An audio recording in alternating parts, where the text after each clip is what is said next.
Hey, what is up YouTube? It's Demon Sparks here, and today I want to do a overview video.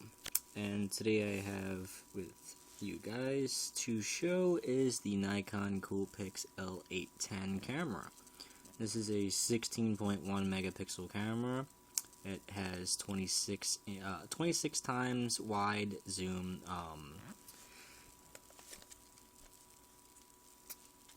It's not a DSLR, but it's a DSLR styled body camera.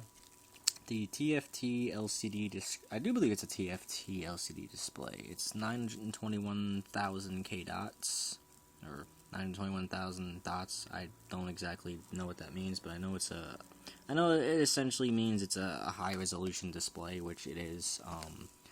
The lens cap on the front. Now, the most important thing I did want to discuss to you guys about this camera that I don't seem to see in any other people's review videos for this camera, but here is the battery department, which most people have showed. As I get a text message while I'm taking a video, I apologize for that. But anyways, this camera takes AA batteries, which to most is very off-putting. But I have two different kinds. I have Energizer and I have a different type. Now, these ones I found at Walmart. They were like $10. I'm trying to see if it says it. It's a NIMH. Stupid fucking camera. These are a 2300 mAh. I don't know if you guys can see it, but it's 2300 milliamp hour. It's a 1.2 volt as opposed to 1.5, but it's a rechargeable, which is why I said nickel metal hydride, 1.2 volts.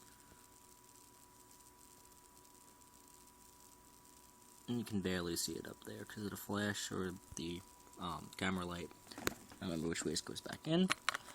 And I think this camera supports up to 64 gigs, but the way I do it is I'm using a micro SD and an adapter, PNY 16 gigabyte. But as to the battery situation, surprisingly, even on alkalines, this camera actually gets a lot of photos, even with flash. But with rechargeables, I've taken countless amounts of photos off of the rechargeables, and they haven't even fully died. I wound up putting them back on charge when they started going down to half charge. So let me take this lens cap cover off. Get this camera turned on to let you guys see the lens.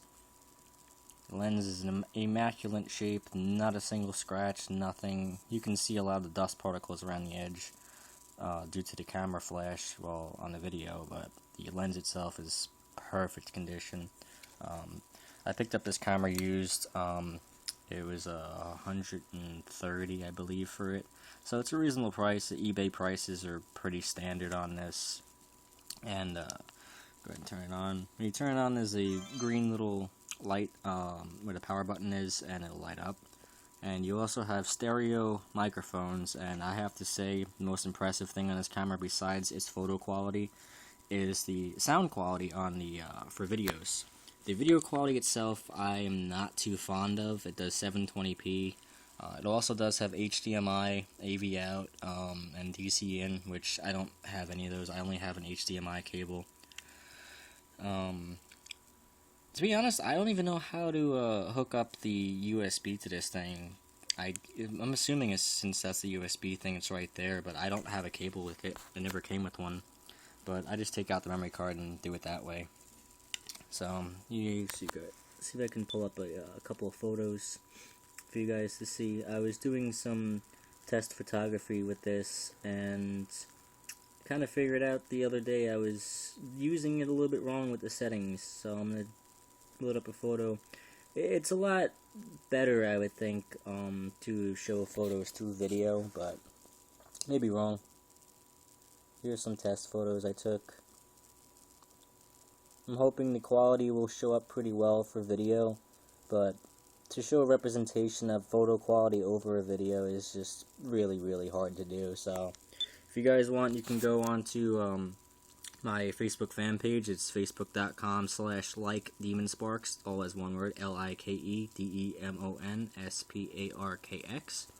And I have an album on there for some test photos if you want to see the full quality, and everything of the photos on this camera, you can go onto my fan page and check out the album on there for the Coolpix L810 photography. And I will be using this camera to do actual more photography as well, once the season starts going to change and there's more nature and beauty and such. I like doing a lot of macro shots of flowers, so. But unfortunately, in the middle of winter, there's not much of that going on. So you also have two zoom buttons on here. You have your one where your shutter button is, and you also have a side button, which I find more useful for when you're taking actual videos. It's a dedicated video record button. The only thing I don't like about this is when you're in standby mode or you have the display on, there's a few second lag when you start recording until it actually records. This camera is not exactly the quickest, especially while you're taking photos. I'll just take something real quick.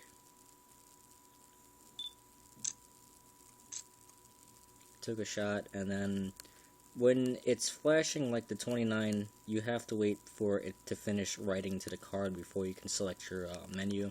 The menus seem really responsive. There's not a whole lot of settings on here or advanced settings. There's no shutter speed time, nothing like that. The only thing you have is the ISO. With this camera, I would go into a little more depth with it. I wouldn't use the ISO past probably 400 to 800. 1600 ISO is just completely grainy as shit, and it just looks terrible. Most low lighting photos I take without flash. I use the ISO 80 to 200, sometimes 400 for a little bit faster shutter, depending on how much lighting I have. The white balance auto mode seems quite reliable. It seems to balance out lights pretty well. As you can see in here, on this video it doesn't exactly show up white, but that's more realistic of what my camera is actually seeing compared to what it displays because of the white balance. But it's pretty good. I don't really have much complaints about this camera. Its zoom quality is very well. It's a little bit sluggish and laggy, but for the price to performance, it's highly recommended. I love it. I plan to use it more. The flash is also pretty good. I really don't have any complaints about that. It's got a pop-up flash. Battery life is pretty damn well for the 4AA's. The camera's weight, it feels not bulky, but it feels sturdy. Especially when you're holding it, as I've seen someone else talk about these grips. It's not plastic, it's a type of rubber. It's really just a rubber grip. It feels very, very sturdy when you're holding it. Like, you never drop this thing. At least I wouldn't. It's very secured when you're holding it. So you have another little rubber pad right here as well. And you also obviously have the neck strap. It says Coolpix, and then the other side has Nikon, which is also a nice strap. It's secure, there's no problems with it. The lens cap, I've never had any issues with this. The only downfall is you can't use this camera to review photos with the lens cap on. There's no possible way to do it. So if you want to just turn on your camera and check out some photos you took and you don't want to take any more, you have to remove the lens cap. Aside from that, there's really not much else. I've seen some lens adapters and such on eBay and whatnot. I haven't tested anything out. I'm not too far advanced into photography to know much about the lenses. But it's a good starter, and it's overall just a great camera.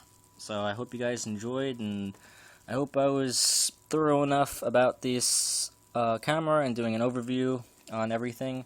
If I missed anything, you can just leave a comment and I can try to answer your questions, or I'll make a second review video and answer any questions you guys may have. Thanks for watching, guys. I hope you enjoyed. Make sure to like and rate and subscribe.